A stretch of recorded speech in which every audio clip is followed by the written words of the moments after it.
Reciban nuestro saludo en la 9ª actividad orientadora de la asignatura Clínica 1. En la video orientadora de esta semana abordaremos el estudio de las principales alteraciones electrocardiográficas que aparecen en diferentes procesos patológicos y que afectan el funcionamiento del corazón, así como otras evidencias diagnósticas cardiovasculares, entre las que se encuentran la coronariografía y la ecocardiografía.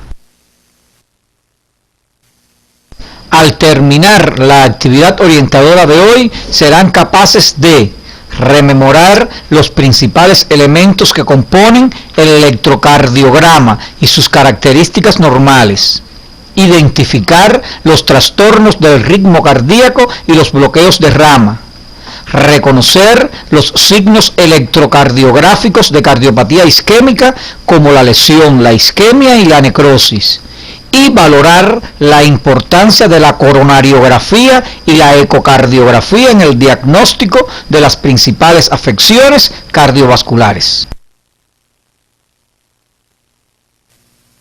Como recordarán de la asignatura Morfofisiología Humana 4, a través del electrocardiograma es posible identificar las características de la actividad eléctrica del corazón y por ende sus principales alteraciones. Existen conceptos importantes que también debes recordar, como son las derivaciones, las cuales constituyen un sistema de exploración del campo eléctrico cardíaco y son de dos tipos: las bipolares estándares y las unipolares. Atendiendo al plano en que se registran los fenómenos eléctricos, estas derivaciones pueden ser de miembros y precordiales. Las derivaciones bipolares de miembros son conocidas también como derivaciones estándares y comprenden la derivación D1, que expresa diferencias de potencial entre el hombro izquierdo y el hombro derecho. La derivación D2 expresa diferencias de potencial entre la pierna izquierda o sínfisis del pubis y el hombro derecho. Y la derivación D3 que expresa diferencia de potencial entre la pierna izquierda o sínfisis del pubis y el hombro izquierdo. Las derivaciones unipolares de miembros incluyen AVR, AVL y AVF. La tercera letra representa en inglés el lugar de colocación de los electrodos. Así, AVR será el brazo derecho, AVL el brazo izquierdo y AVF la pierna izquierda o sínfisis del pubis. Y por último, las derivaciones precordiales o torácicas, que incluyen V1, V2, V3, V4, V5 y V6.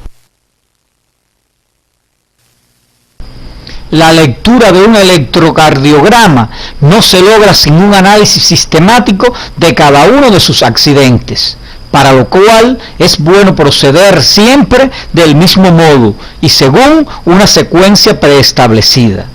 Existen varios métodos propuestos para esta lectura sistematizada, pero proponemos el siguiente. 1. La determinación del ritmo cardíaco, para lo que tendrás presente la morfología de la onda P, la distancia entre ondas P y P o RR, y el tiempo de conducción aurículo-ventricular o intervalos PR sucesivos de duración normal y constante. 2. La determinación de la frecuencia cardíaca, para lo cual se tienen en cuenta diferentes reglas prácticas que debes revisar en tu libro de texto.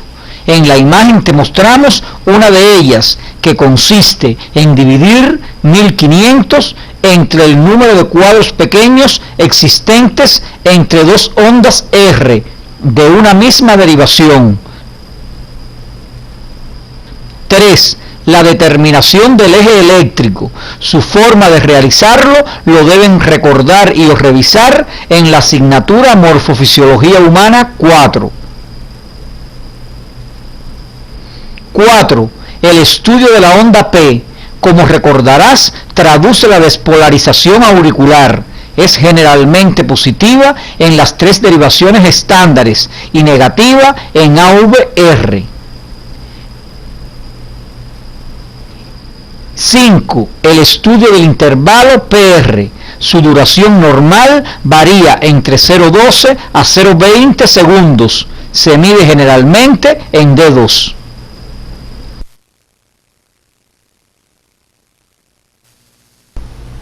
¡6! Estudio del complejo QRS, compuesto por las ondas Q, R y S.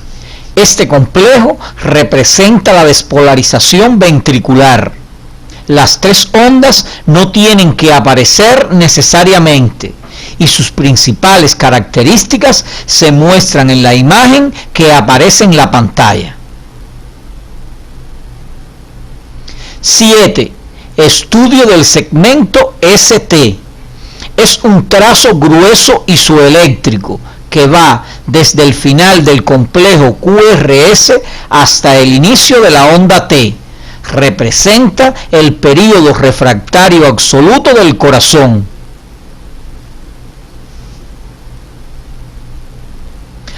8.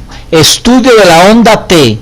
Es una onda lenta redondeada de trazo grueso que sigue al segmento ST y representa la repolarización ventricular. 9. Estudio del intervalo QT. Es el intervalo de mayor tiempo que va desde el inicio de la onda Q hasta el final de la onda T. Representa el proceso de actividad ventricular. Y 10. El estudio del espacio TP, que es el espacio grueso e isoeléctrico que aparece después de la onda T. Es de gran interés en el estudio de las alteraciones del ritmo cardíaco.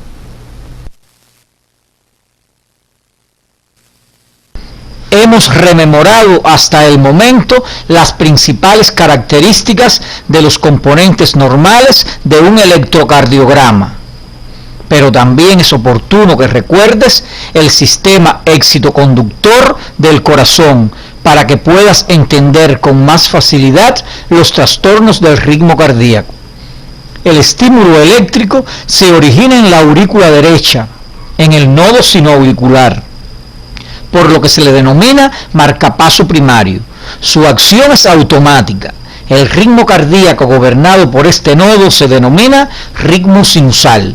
Desde aquí se conduce por 3 vías intraauriculares, denominados haces internodales, hasta el nodo auriculoventricular. Posteriormente llega al haz de His y de este a las paredes de los ventrículos por un sistema trifascicular y sus ramificaciones conocidas como fibras de Purkinje. De lo anteriormente expuesto, se deduce que cualquier estímulo que no se produzca en el nodo sinoauricular provocará trastornos del ritmo cardíaco, que se conocen con el nombre de arritmias. Las arritmias se clasifican en arritmias por trastornos en la formación del impulso eléctrico, que pueden dividirse en 2 grandes grupos: normotópicas y heterotópicas, y 2 arritmias por trastornos en la conducción del impulso eléctrico, que a su vez se dividen en retardadas, como se observan en los bloqueos auriculoventriculares, en los bloqueos de rama y en los bloqueos de arborización, y aceleradas, como se observa en el síndrome de Wolff-Parkinson-White. De las arritmias por trastornos en la formación del estímulo eléctrico normotópicas nos referiremos por su frecuencia a la taquicardia sinusal. La misma se caracteriza por el aumento de la frecuencia cardíaca por encima de 100 por minuto y por debajo habitualmente de 150. Entre sus características electrocardiográficas se encuentran, como se observa en la imagen que te mostramos, los espacios RR menor de 15 milímetros. Las causas más frecuentes que generan taquicardia sinusal son la insuficiencia cardíaca, la fiebre reumática activa, el hipertiroidismo, la miocarditis aguda, el SHOT, la astenia neurocirculatoria, las perturbaciones de la afectividad, el dolor, la hemorragia, el infarto agudo del miocardio, la ingestión de alimentos, la nicotina, la ingestión de algunos fármacos como la adrenalina, la cafeína y los nitritos. Las demás arritmias normotópicas las debes revisar en tu libro de texto y los software que aparecen en su CD y ejercitarlas con la lectura de electrocardiogramas durante la práctica docente. Las arritmias heterotópicas pueden ser pasivas o activas, atendiendo a la causa que las originan, lo que debes revisar en tu libro de texto.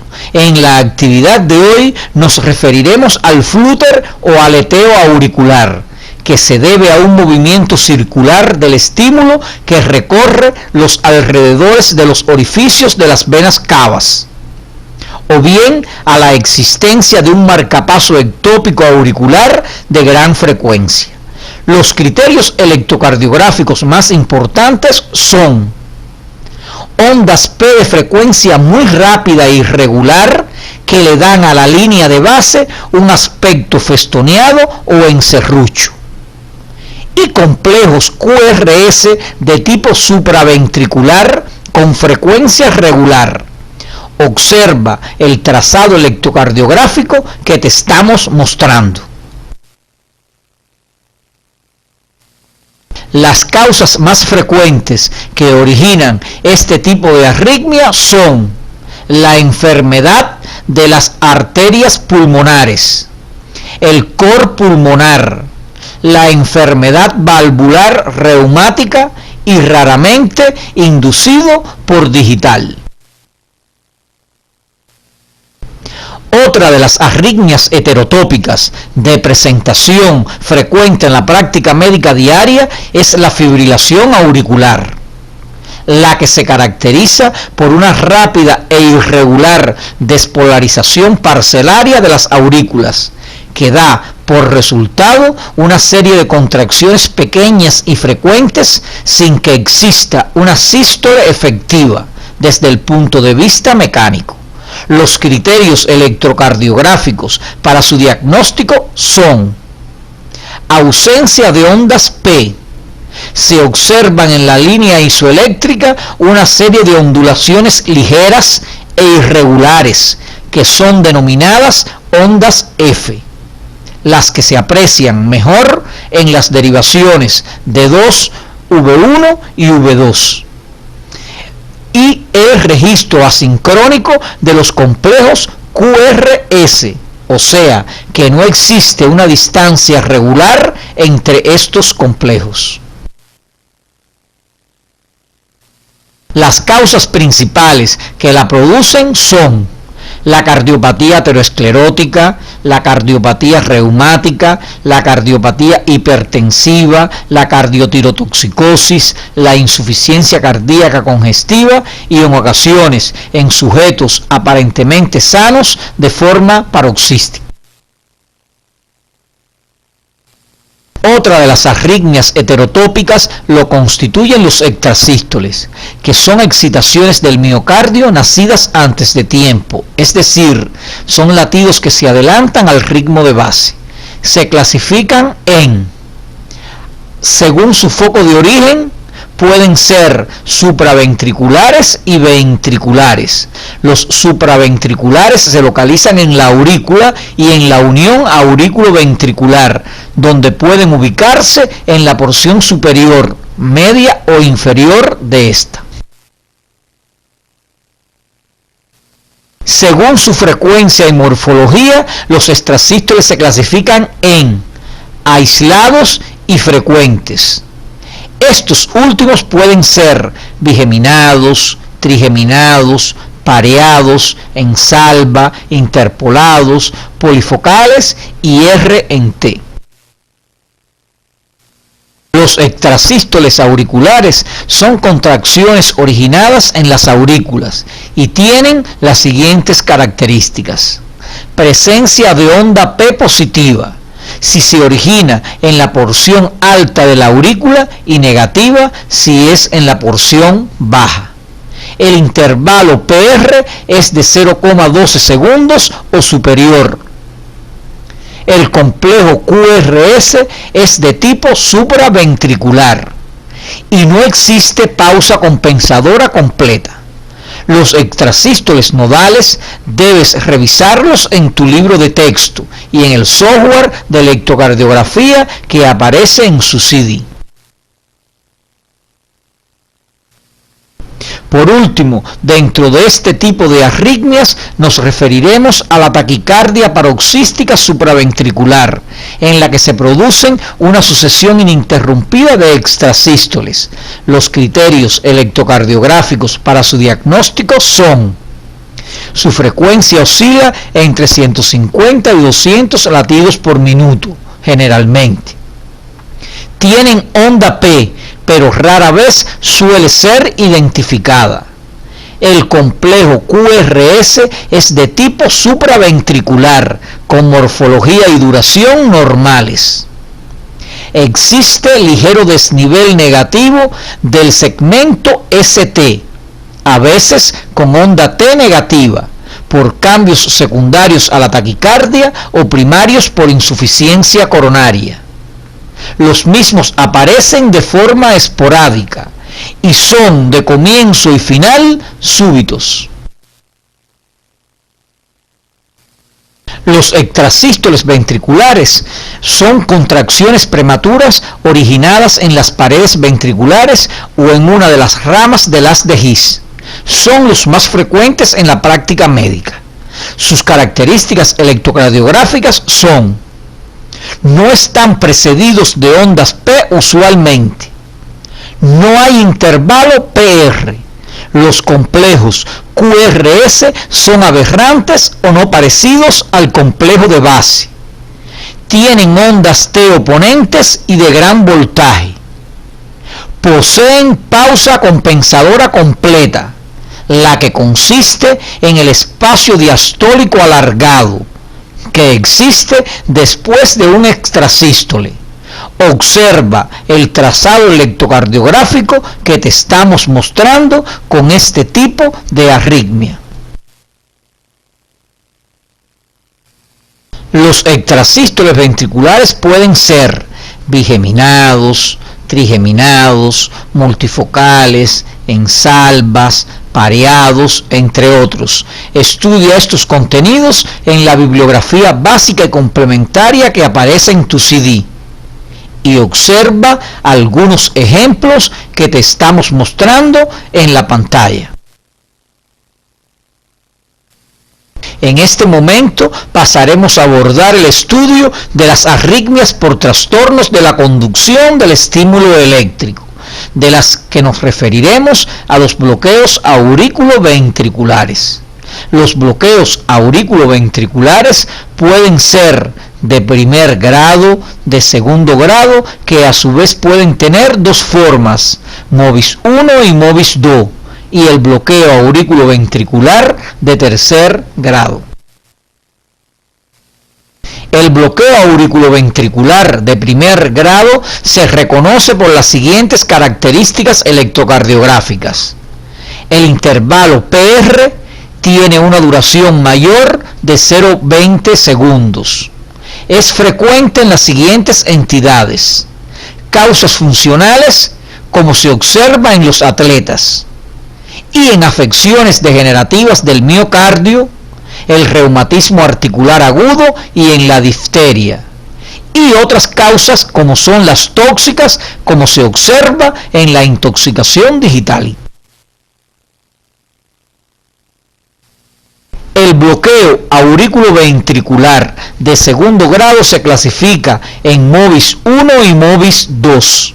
El bloqueo auriculoventricular tipo MOVIS 1 tiene dentro de sus características electrocardiográficas las siguientes: el progresivo aumento en la duración del intervalo PR, conocido con el nombre de fenómeno de Wenckebach-Luciani, que precede a un estímulo sinusal no conducido, es decir, una P que no es seguida por un complejo QRS.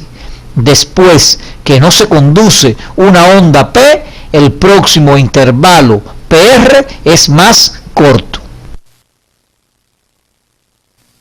El bloqueo auriculoventricular de segundo grado tipo MOVIS 2 se caracteriza por presentar las siguientes alteraciones electrocardiográficas: intervalos PR constantes antes que no se conduzca en forma inesperada una onda P, como se muestra en las imágenes que te estamos mostrando.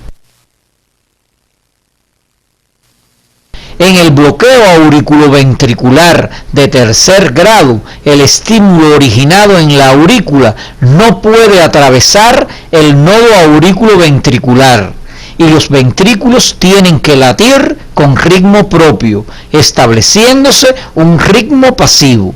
Los criterios electrocardiográficos son los siguientes: las distancias entre onda P y onda P son iguales entre sí y distintas a lo de los complejos QRS, que a su vez guardan entre sí la misma distancia. La frecuencia auricular es mucho mayor, aproximadamente el doble de la ventricular. No hay un intervalo PR. La morfología del complejo QRS variará en dependencia del sitio de implantación del foco ectópico. Estos bloqueos se presentan en pacientes con procesos degenerativos difusos del miocardio. A manera de resumen, te presentamos las principales características electrocardiográficas de los diferentes bloqueos auriculoventriculares, los que debes profundizar en tu libro de texto y en el software de electrocardiografía que aparece en tu CD.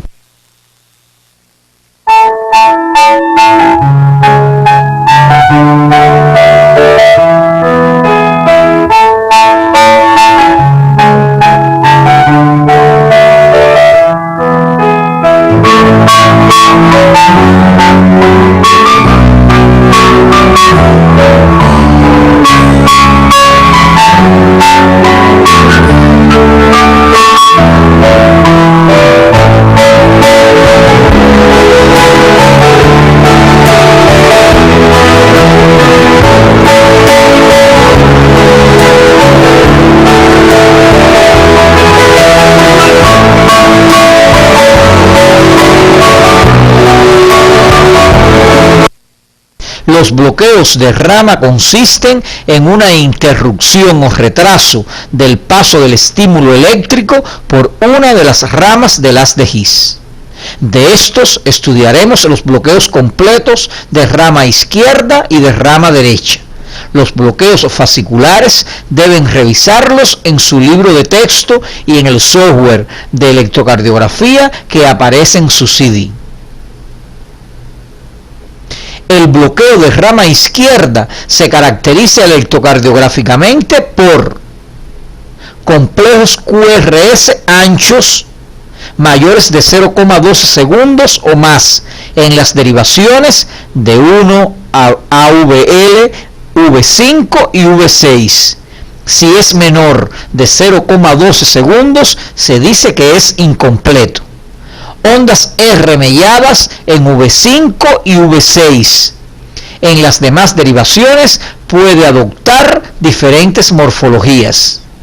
Y ST oponente y ondas T negativas. Los bloqueos de rama izquierda pueden observarse en las siguientes enfermedades: en la hipertensión arterial, en la hipertrofia del ventrículo izquierdo, en la cardiopatía isquémica, en las miocardiopatías primarias y secundarias, en la insuficiencia aórtica luética y en el infarto agudo de miocardio, cuyo diagnóstico se dificulta cuando ambos coexisten. El bloqueo completo de rama derecha del haz de His posee las siguientes características electrocardiográficas: complejo QRS ancho, mayor de 0,12 segundos, si es menor es incompleto. Morfología en M, en V1 y V2. Cambios secundarios de la repolarización ventricular. Eje eléctrico frontal del QRS a la derecha. Si el eje es muy izquierdo, sospechar asociación con hemibloqueo anterior izquierdo y P pulmonar. Este tipo de bloqueo puede verse en personas sanas.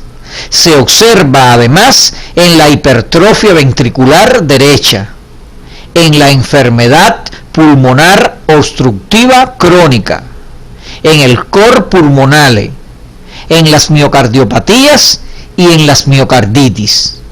Se observa además en la comunicación interauricular ostium secundum. Como ya conoces de tus estudios en morfofisiopatología humana, el infarto de miocardio se define como el daño miocárdico irreversible que conduce a necrosis. Su causa más frecuente es la obstrucción arterial coronaria de origen trombótico, que se produce en la zona de ruptura de una placa de ateroma. Cronológicamente, en el infarto de cualquier localización aparecen 3 signos electrocardiográficos específicos que estudiaremos en la actividad de hoy. Ellos son la isquemia, la lesión y la necrosis. La isquemia produce alteraciones de la onda T. Si la isquemia es subendocárdica, la onda T será alta y positiva y se debe realizar el diagnóstico diferencial con la hiperpotasemia y con las ondas T altas que se observan en pacientes con predominio vagal.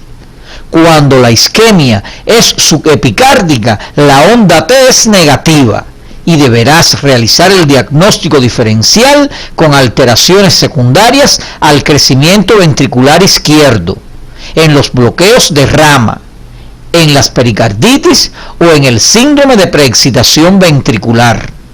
Las alteraciones de la onda T debidas a isquemia suelen tener morfología simétrica, al contrario de las que aparecen secundarias a alteraciones de la repolarización, que son asimétricas.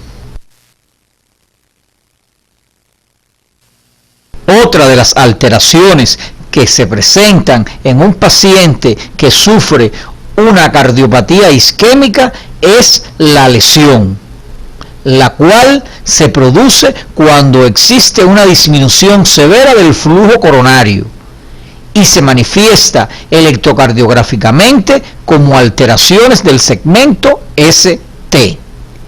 Cuando existe lesión subendocárdica, se observa descenso del segmento ST. En estos casos hay que hacer diagnóstico diferencial con cambios electrocardiográficos que se presentan en la hipertrofia ventricular izquierda, en los bloqueos de rama, en el síndrome de preexcitación ventricular y en la ingestión de algunos fármacos como la digoxina. Cuando la lesión es subepicárdica, se observará ascenso del segmento ST.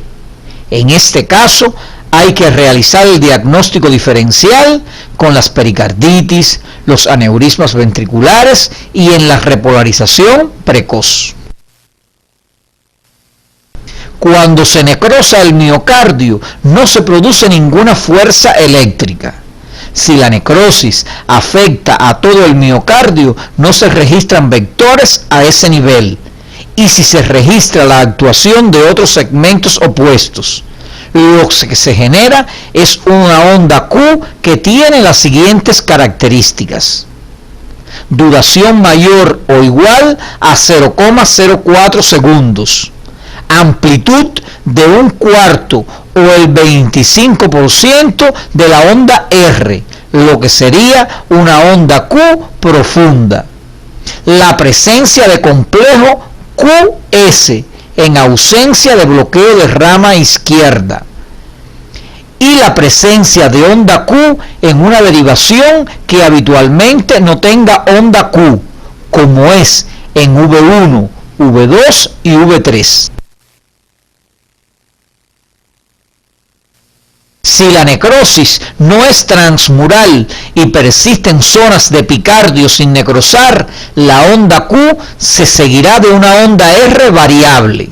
Y si la necrosis afecta solo al epicardio, se producirá una onda R al inicio del complejo QRS, que será de menor amplitud que la que existiría sin necrosis. Es importante reconocer la zona afectada, para lo cual es necesario que recuerdes las derivaciones y su relación con la zona que se representa en ella. Si las alteraciones aparecen en las derivaciones de 2, de 3 y AVF, se corresponde con afectación de la cara posterior inferior o diafragmática. Si afecta a las derivaciones V1, V2 y V3, la localización es septal. Si la afección es en V1, V2, V3 y V4, la localización es anterior. Si se localizan las alteraciones en V5 y V6, se dice que es lateral bajo. Si las alteraciones aparecieran en D1 y ABL, se dice que es lateral alto. Si afecta por su parte desde V1 hasta V6, se dice que es anterior extenso. Y por último, si se localiza en D1 a VL y de B1 a B6, se dice que es anterolateral. Además, se puede identificar qué ramas de las arterias coronarias es la afectada, como aparece en la imagen que te proyectamos.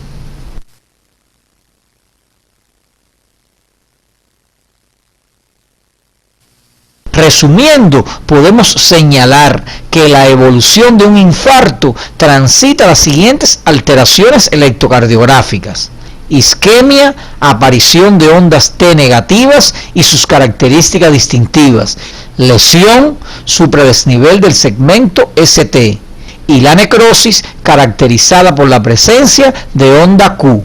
A continuación expondremos las evidencias imagenológicas que se utilizan en el diagnóstico de las principales afecciones cardiovasculares. La coronariografía revela las lesiones del lecho vascular coronario, como son las estenosis y las oclusiones vasculares. Es de gran valor para la evaluación de la coronarioplastia.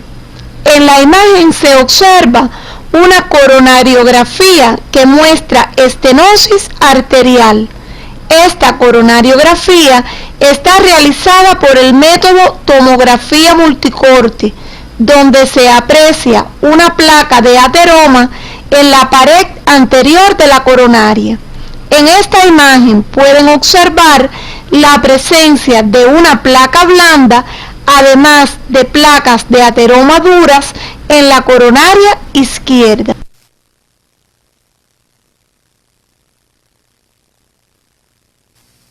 La ecocardiografía es la aplicación del ultrasonido diagnóstico en las patologías cardíacas. Puede ser de varios tipos: la ecocardiografía modo M bidimensional, la ecocardiografía Doppler pulsada a color y la ecocardiografía tridimensional. La imagen muestra una ecocardiografía bidimensional modo M, donde se observa la aorta de características normales. En la ecocardiografía de la imagen se muestra la hipertrofia de la pared del ventrículo izquierdo, así como la dilatación de la aurícula izquierda en un paciente que padece de hipertensión arterial. Una vez concluida la actividad orientadora de hoy, arribamos a las siguientes conclusiones. El electrocardiograma es un elemento insustituible en el diagnóstico de la cardiopatía isquémica y en especial del infarto agudo del miocardio, por lo que su dominio por parte del médico es esencial para llegar a un diagnóstico rápido y oportuno. Las alteraciones de las ondas, los segmentos e intervalos de la frecuencia cardíaca y del eje eléctrico permiten inferir el diagnóstico de alteraciones anatómicas, eléctricas e histológicas. Las arritmias cardíacas son de frecuente aparición en la práctica médica diaria y sus manifestaciones electrocardiográficas son en ocasiones las únicas alteraciones que se detectan, por lo que unido a un buen interrogatorio complementan el diagnóstico de las principales enfermedades que las provocan. Las alteraciones de la onda Q y T, así como del segmento ST, constituyen elementos diagnósticos de lesión, isquemia y necrosis miocárdica. Los estudios imagenológicos son de gran utilidad en las enfermedades de las arterias coronarias, demostrando el tipo de lesión y sirve como base para el tratamiento correctivo a través de la angioplastia. La hipertensión arterial constituye un importante factor de riesgo para otras enfermedades como el infarto agudo del miocardio y los accidentes cerebrovasculares. Esta, junto al síndrome de insuficiencia coronaria y el shock, serán abordados durante la actividad orientadora de la próxima semana.